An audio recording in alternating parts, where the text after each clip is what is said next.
We are going to share a memorable experience about the students studying MBBS in Russia.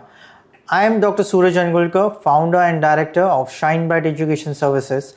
Through our platform, we are helping students to build their career in the field of medicine in Russia. We do exclusive admissions for those students who are willing to study MBBS abroad. Today we have one of the most amazing students with us who is studying in the 5th year of Privolzhsky Research Medical University, and she is going to share her academics, lifestyle, life in Russia and rest of the things, how they work in Russia.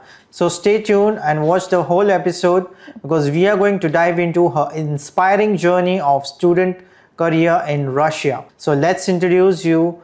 Hello Disha. Hi sir. How are you? Good, thank you. How are you? Okay Disha, can you introduce yourself? I'm Disha Manoj Bhagat. I am currently in 5th year studying in Privolzhsky Research Medical University. I'm from Vasai, Maharashtra. Okay.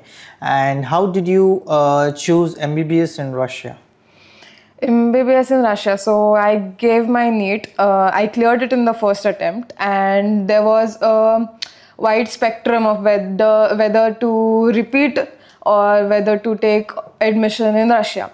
So I decided in a very short span of time that I should better go to Russia rather than wasting my time. Rather than wasting, I mean studying the same repeated syllabus which I was not interested in, obviously physics and chemistry. So I decided to go to Russia. I talked with my parents and they also agreed. So then I met some broad spectrum of consultancies, but I trusted this, Shine Bright. So then we decided that we should go further, take admission, and we saw a wide curriculum, and I was very surprised that the curriculum was same in India also and in Russia also. So I was very convinced, and then we went further with the admission process.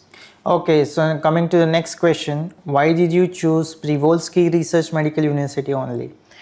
Privolzhsky, it was a tough decision between two universities, three universities actually, Moscow, Orenburg, Privolzhsky.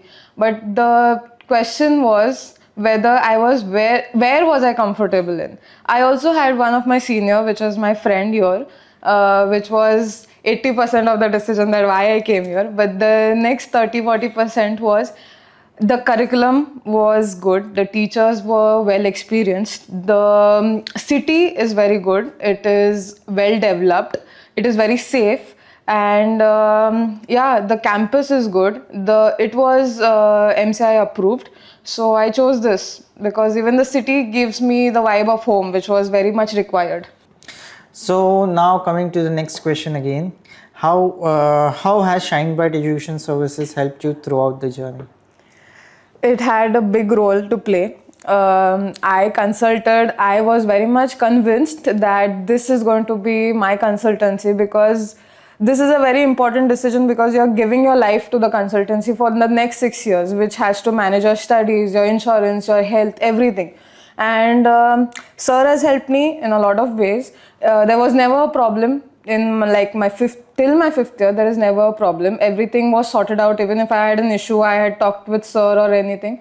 It just got resolved in coming 2-3 days. So I had no problem, and the fee structure was very much within my limits. It was better than other universities, I mean other consultancies, and sir was very truthful.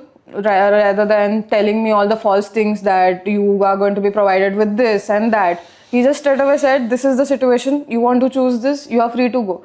And I like that because truth is all that matters, and yeah, that helped me choose my consultancy, and I was very much convinced with it. Okay, that's really a nice answer. Thank you, sir. Okay, so most of the time what happens is students in India fall prey in front of consultants. They are unable to choose the right consultant. So choosing a right consultant is very much important over here in this role. Do you want to say something about this? Yeah, so there are many consultancies involving Privolzhsky. There are many consultants here which tell you wide lies like there is mess here, there is no mess here. You have to cook your own food, but that has perks on each side because you're minding your own health. You're not giving your health away to the mess, which is not very hygienic, I will say. So you're cooking your own food, you're becoming independent your own way. So whether to choose consultant, you have to be conscious about what to believe and what not to believe. I had my senior, so I had also had ideas of what is going on here. And I did not tell that to sir that I had my friend, but there was not a single lie that came from him. So I will tell you, research first, get your own set of information, and then talk to the consultant before telling him that I don't know anything about the university. When you know something about the university, you will be able to ask him questions or catch him if he lies, because there are universities and consultancies which take fees and don't give you admissions there. So I will tell that first research properly and then choose your consultant wisely. Most of the time, even the consultants run away with the money as well. Yeah, that's a big problem. I see most of your juniors or seniors have faced this problem in Privolzhsky. Yes. Even though we tell them on phones and messages, they don't believe us, the students who study here. I'm telling you, first talk to the students if you can get hold of them via YouTube channel or anything. Talk to the students who study there and then come to a conclusion. Okay, that was really a nice answer. Now let's move towards the academic and your experience in Privolzhsky. How is the teaching pattern in Privolzhsky Research Medical University? Same like India, as I will say. There are very much the same subjects here, same curriculum, same topics to be taught, and the clinical exposure is also the same. The only difference is, firstly, in the first year, you will face some language barrier, but there are Russian classes here for 3 consecutive years, which teach very much brilliant Russian, I'll tell you, because the only Russian required to survive here is how will you talk to the patient, because that's only needed, that's only the must thing that you must know, because that is giving you a clinical exposure here. So the pattern is good. There are the whole 6th year, till the 6th year, there is English teaching. And there is no Russian teaching involved. All the teachers talk fluent English, well experienced teacher, well aged teachers. So I will say the pattern is so far so good. Okay, that was really a nice answer. What about the language? There is the whole course up till 5th year, whatever they have taught you is totally in English, right? Totally in English, no There's Russian. No Russian. No. So you just learned Russian language for the communication with the patients. Yeah. Okay, that's nice. So what about how are your professors supportive in your clinical practice or academically? Professors, since my first year, I'm blessed to have amazing set of teachers, because not a single teacher has ignored my doubt. Whenever I had it in class, after the class, it was always resolved, always. There are set of timings. You'd message teacher till 5 o'clock. After that, they don't answer, obviously. So I had my doubts. I used to write them down, ask them the next day, or text them some way, and they used to resolve it. There's no such teacher who tells that your doubt is stupid or your doubt does not make sense. Every small doubt is solved, and the teachers are happy that we are asking them doubts. So there is not a disrespect between teachers and student. Everything is well respected, and that's why we are not scared to ask doubts. So it is very much comfortable situation. So that is very important during your clinical practice and academics, yes. right? Okay, that's nice. So throughout your 5 years, which was the most interesting subject in medicine you liked? Medicine, internal medicine. I am. Why? Can I ask you why? Because I am very much interested in talking to patients, getting to know what they're going through, what is their life outside hospital. And in internal medicine, there is this cycle of internal medicine where after internal medicine, we have this 10 days where we go visit patients, we have case reports to solve. So we just go there, sit, talk to patients, just ask them. And surprisingly, you will be surprised that the Russian old people or young people, they are very interested in talking to us, because for them, we are foreigners. So they just sit, talk about home and all, everything. Mostly in internal medicine, we study the whole systems of all the organs. And it is so interesting, it is wide, but it has so much information to give us that it just teaches you new thing every day when you learn.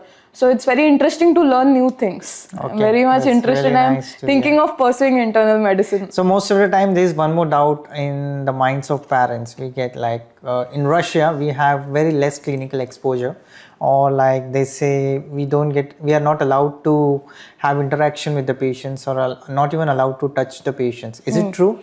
Not true. I'm busting this lie, which is not true at all. From like second year, I'm seeing patients.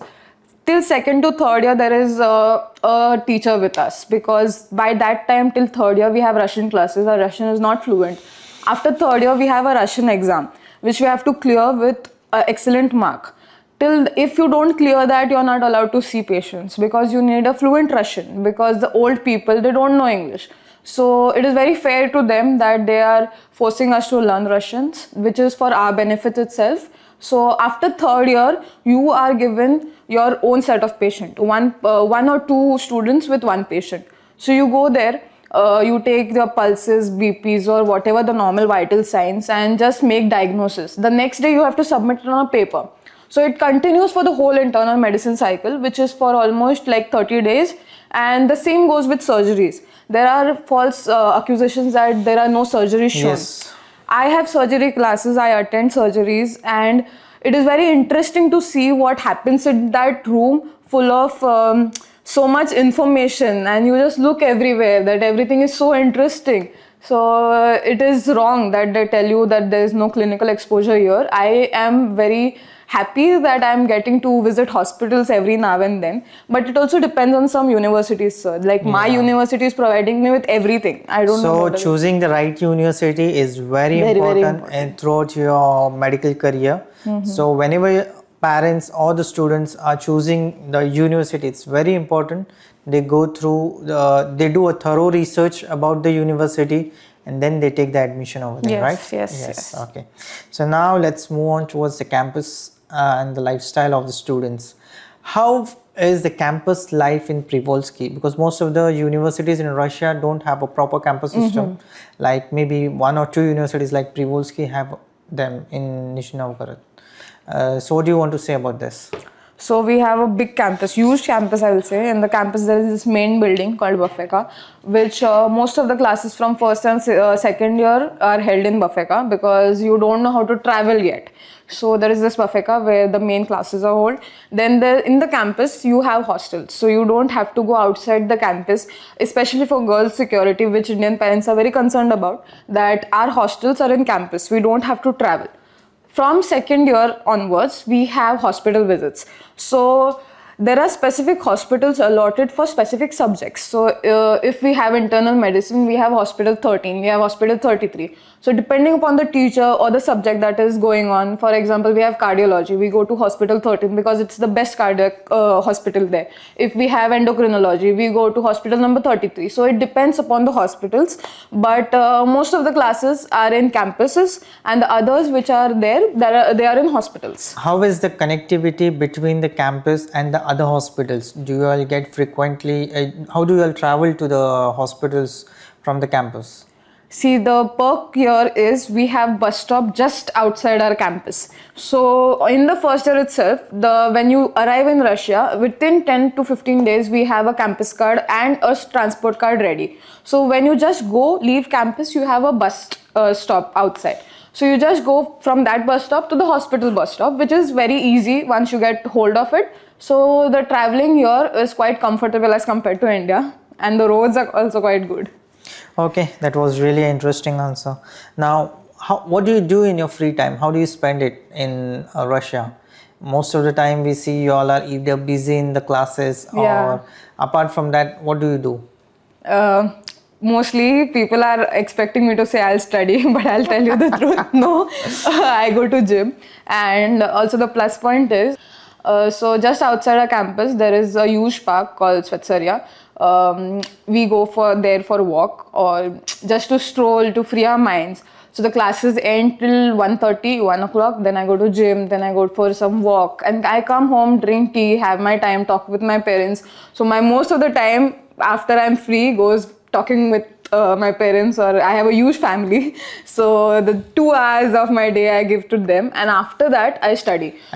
I think that is very important, that you need to spend a little bit of time with the family as well. Yes, so we are very much far from them. Even how much we miss them, more than that they miss us. So we need to spend time with them. So So I give quality of time to them, and then I study for my Indian exams or year or controls. So after every class, I'll tell you there is a control. So it's not like your child is not studying. The child is getting tested every now and then. So whatever you study, there is a control, there is a small exam, that small test taken after class. So you have to study for each and every class. So I study for that, and after that we cook our own food. So the time just goes in too many chores after the class. Exactly. Yeah. Okay. So what about how do you cook your food, or like as you said, you are not dependent on the mess. Yeah. Like, is it convenient to cook the food in the hostel? Very much convenient. So on one floor there are 2 kitchens provided. I stay in hostel 1. So on one floor there are 2 kitchens, huge kitchens. So you bring your set of utensils from India, or you get it here also very much easily. We get some groceries from India, that is lentils or something, and some groceries here. So we cook our own food. Keep in mind that our health is very much important, and eating mess food is not convenient. It very much falls us sick. So it's so much easy and so much more helpful that we cook our own food and eat what we like. So it's not like आज mess में ये है तो ये खाना पड़ेगा. No. I'll just interrupt you over here. Most of the time parents say, like, if there is no mess, the university is not good. No. That's We not have true. seen most of the time during our consultations or like counseling the students. So like most of the parents, they just want a mess in the university, or else they don't take their admission in spite of the university is good. What do you want to say for them? If there is mess, your health is not good. So first of all, it makes you independent. Like, you're not dependent on something. You are learning some skills yourself. So that's very much important. Rather than studying, you're managing your money, you're managing what you cook, what you eat. You see what are you cooking, how are your cooking standards. And if there are exams, some parents are saying, what if there are exams? You have to study, you have to spend your time. You don't study 24/7. I'm telling you, there's just 1 hour that you will require to make some food, cook something at least. And if there is no time, there's always something available outside the hostel. Like, just below our hostel, there are shops that we can eat something, or there is an Indian restaurant if you like. So mess is not always required for a good university. My university is brilliant university without mess, but I'm telling you, I'm very much happy with it. That's really nice. What about the grocery shopping and all? How do you all do in Russia? Like, each and everything is available for the students when you all need it? Yeah, very much. What we need, there is no extra some recipes that we cook here. It's just normal food. So everything that is basic needs, everything is available. There is no such thing that is we don't get here. Everything is well available. And if you guys have any doubt, there is always some seniors that will help you out. They will tell you where you get certain things. Like, certain things are available in certain shops. So if you're a junior, you can ask some senior always for help, and there is no ragging here. Everybody is so helpful, so friendly. I have never faced anything rather than friendship here. So it's just good. So we get everything. Okay. And what about the convenience of going to a supermarket? Is it very near from the campus? Very, very near. So each and every, I'll tell you, hostels which are here, the one supermarket or one mall is very nearby. Like, you can go by walking distance. Okay. So it's not like you need to go far away from the campus. No. It's just so nearby. Okay. Convenient. Fine. Okay. So if any student is looking for admissions in Russia or for the Privolzhsky Research Medical University, they can contact Shine Bright team or our offices in India that are in Mumbai, Pune, Kolhapur, Belgaum, or on the given numbers, and we can do the admission process simplified. So let's move on towards the next thing, that is the life of an international student in Russia. How friendly are Russians and the Russian students, and are they cooperative with you all, or have you ever faced discrimination or racism in Russia? Because most of the time we see, like, where people from India, they travel to Europe or to Australia or maybe to USA, they face a lot of racism or discrimination. Has ever such things happened with you throughout the 5 years?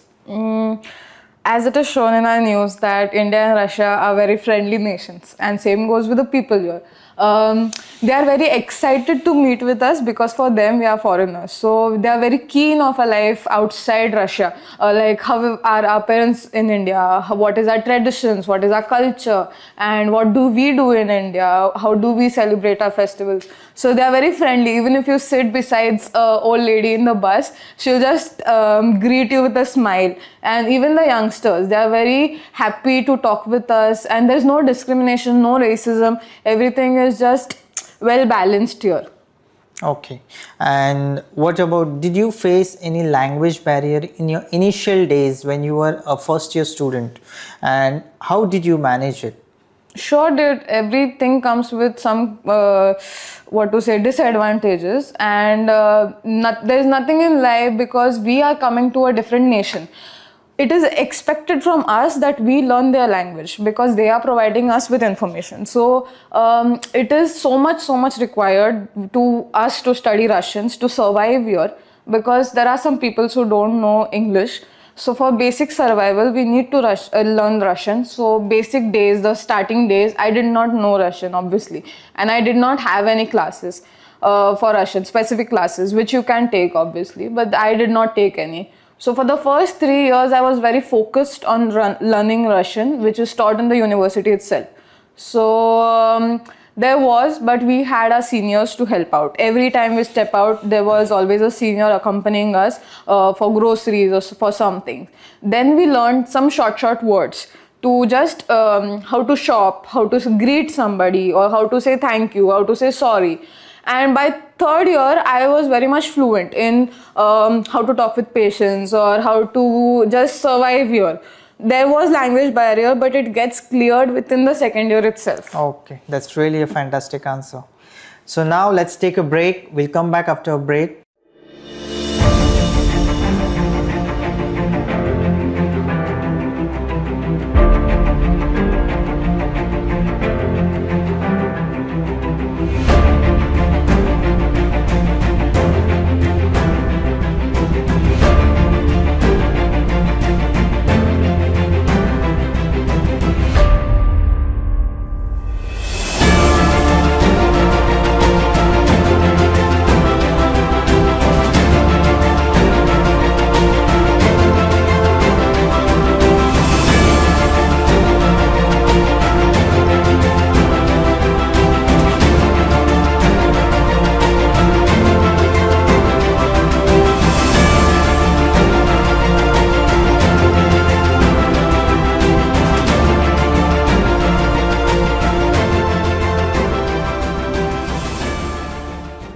So let's come back after the break and we'll have some more questions with Ms. Disha Bhagat. Disha, can you tell me what kind of safety and support do international students get from the university, especially for the girls, because most of the parents sometimes are worried like their daughter might not be safe in Russia. What do you want to say about this? For this, I'm telling you that there are 5 hostels here in the campus. For each and every hostel, there are rules and regulations. So the first day you arrive in Russia, there's this commandant who is responsible for the whole hostel. So if you have any problem regarding anything, you just go to that commandant and you tell everything. The same day the commandant will tell you there are certain timings for the hostel. You enter in a certain time and you leave in a certain time. So after 10:30, 11, there is a 2 security guards total who sit at the door. There is a big desk. They don't allow you to leave come what may. Just when you have a flight back home or you are traveling somewhere, that's the only time where you take permission from the commandant, written letter that she's allowing you to leave hostel. Only then you are allowed to leave. After that, even if somebody arrives in the morning, only then if you have permission to enter the hostels in the morning, you are allowed to enter. So after 11, there is nobody allowed to leave, and before 7 o'clock, you can't enter the hostel. So it's very much safe for each and every hostel. Also, the campus has a big gate, which only opens by the campus card. So an outsider who is just random stranger cannot enter the campus. If you have a campus card, then and only then can you enter the hostels, can you enter the campus. Each and every building, even the hospitals which are provided by the university, only accept students based on a campus card, which is provided within 5 days after you come here. So it is very much safe for girls. Another thing, when you go out for grocery shopping or when you go out in the evenings, there's nobody staring at you or just lurking around you. Every rule here is like strictly followed. The government here is very much strict with all the rules and regulations. Even if you do something, if you're foreigner, if you're Russian, doesn't matter. The police will catch you. So it's just no discrimination. So even everybody is scared here to do any harm to anybody. So it's ultimately the safest country, I will say, to stay. Like in 5 years, I have not faced a single issue regarding safety. Okay, that's really a wonderful answer from Thank you, sir. which is most needed. Where most of this one of the major doubt what parents have always whenever we are there for the counseling. Okay, now let's move towards your career and future plans after what do you want to do your MBBS. So now my next question, let's have a quick discussion. What about your FMG preparation or the next preparation? Are you doing it? Going on since my 3rd year. Okay. And what platform have you choose to? Prepladder. Prepladder? Yeah, that's really nice. And what about, are you getting your concepts clear through the platform? Yes, very much clear, because I'm studying this since my 3rd year. So there's this thing where we have doubt section, so I get my doubts cleared. Also, when we study from Prepladder, we have the same concept going on in our university, lectures. So if you have any doubts here, you can clear it there. If you have any doubts there, you can clear it here. So there is a triple revision, I will say. If you study in the university, you study in Prepladder and you study it by yourself. So it is a vast exposure. So this is helping you out to prepare your FMG or the next exam. Yes, and very much. Well in advance, I hope you are even preparing yourself for the NEET PG or your post-graduation in India. Do you want to continue your post-graduation in India? Sure, yes. Or you want to move again to abroad? No. Continuing in India. Okay, that's really nice. So what about after your FMG exam, what is your major plan? Do you want to serve in India or you want to move out from India? See, it depends on the mindset which I have then. I have no problem with abroad, but where my family is my home. So if I get a chance to broaden my spectrum of career, I will do it. But it again depends on, I'm already away from home, in my second home here in Russia. There is no problem as such, but I obviously miss my parents, I obviously miss my family. If I get a chance to go again, I will go for sure. If I'm getting a better opportunity, I'll go. But I'll also take my family with me if I am provided with. But I have no problem in like studying abroad or studying in India. I will much likely like to serve in India also. It depends upon the opportunities I get back then. Okay, that's really nice. Okay, there's one more basic question I can say. Most of the time what happens is parents, students, both of them are confused whether they don't have good marks in NEET or they're unable to fetch a government seat in India for MBBS. So what they do is they just go around, they feel like choosing BHMS is more better than doing MBBS abroad. Do you think so it's right? It depends upon what you want to choose after all. I'm not saying BHMS is bad. Ayurveda is the basic, the pioneers of medicine in India. It is very much needed as much as allopathy. So I'll tell you that it is on your choice, but I will also tell you that MBBS abroad is not something to be scared of. Each and everybody is scared of the same thing. How will we survive there and how is everything abroad? It is same like India. Just the thing different is you're becoming more independent, which is a good thing. And when you say MBBS abroad, it is just that you have to clear your NEET with a passing grade, and you have to have that motivation, that drive that I will clear FMGE after my 6th year. You have to study so hard, and this is not something outside the books that you have to do. Everything is provided in your books. So you just have to give a little more push, little more efforts to study, and you're just set for everything. So it's just not difficult as much as we think that MBBS abroad is something that to be scared of. It's not. And pursuing BHMS, I think if you have a choice of MBBS abroad and BHMS, and if you really want to do MBBS, you have to or you can choose MBBS abroad. Okay, that's really one of the most interesting answer you gave, because most of the parents or the students, what mistake they do is they feel like MBBS abroad is not worth and they just move on to BMS. Yeah, I understand that BMS has its own value. We cannot degrade any system, but choosing the right path is very important. Yes. Okay, apart from this, now let's move on to your personal and emotional touch in Russia. What's your most memorable experience in Russia?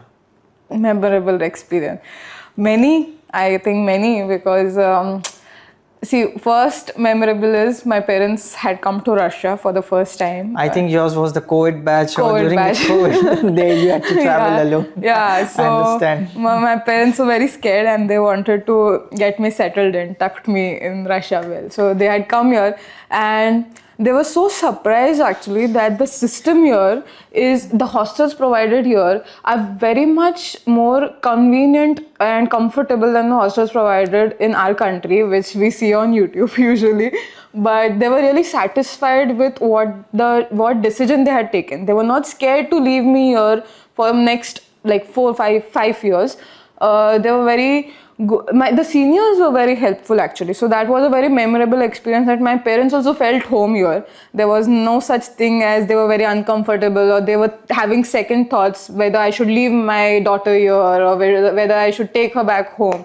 So yeah, that was one of my memorable. And second, I will say that the festivals that we celebrate here, the essence that we have of India here, in university we have Diwali nights, we have Indian nights. That is the most interesting time of the year where everybody just gets together, everybody celebrates the essence of India. And even the Russians actually are very keen to know what we celebrate. They give us holiday. Like I recently had a holiday because of Diwali. That teacher was like, you have Diwali, so I'll just give you a holiday, I'll just keep an online class, you just enjoy your holiday. That's really interesting. Yeah. To know you got a holiday. So I have a So I think Russians have got used to the Diwali festival and they are very much eager. Oh, you guys have Diwali, just take a holiday. No, I have my pediatric cycle going on. So she was like, I understand that you have a festival, you have to celebrate, you have to cook. So I'll just give you an online class. She just took class for 2 hours and then she's like, celebrate your festival. It's really nice to know. Yeah, I also had Ganesh Chaturthi. So my dean was so good that she allowed me for extra 5 days to stay, because we have the joining of 1st September. So it's very much needed. That is very much strict. You need to come back on 1st September. Yes, 1st September is compulsory joining. But I requested her so much and she was so nice, so kind to just extend that for me, and she gave us the holiday of 5 days extra. So we celebrate Ganesh Chaturthi back home and then come to back to our second home. Okay. Yeah. So that is so really I think memorable. by now this Nizhny Novgorod has become one Used of your favorite destination Yes, now. sure. Yeah. That's nice. Okay, so we have almost covered most of the questions with you. So what is one concluding message or like you want to share with those parents, your friends, maybe your juniors who want to join Privolzhsky, and to the team of Shine Bright Education Services? To Shine Bright, first of all, thank you so much for having me here, for settling me here, and I'm just forever grateful for you guys. And for everybody out there, world is too big to explore, and there is no point in repeating the same things and turning your pages backwards. You just have to go on, move forward and explore new things, become independent. For me, it is very difficult alone to come here, to do your documents, to manage your money, to cook food. Everything is difficult. But once you complete your 6th year, it's just you and your world outside. You can just conquer anything because you have seen everything. You have seen fake friends, you have seen bad people in your life. There's nobody to save you, and it is a good thing that you're prepared for life. Russia prepares you for a wide spectrum of life, whether it is difficult or whether it is easy. You can just survive anywhere. I'm just telling you, there's nothing to be scared of. I am a girl and I was just so proud of myself for doing this, and I'm sure you will be too. So just come here, explore the world. Not just here, you can go anywhere in the world. The world is waiting for you. Just conquer everything and study hard. That's everything that matters. Yeah. That was really and fantastic answer from you. Sir. Thank you so much, Disha. We wish you a very successful medical journey and throughout your career. and hope you be inspirable to all the people around the world. Thank you so much. I hope so. Thank you for watching us. Thank you.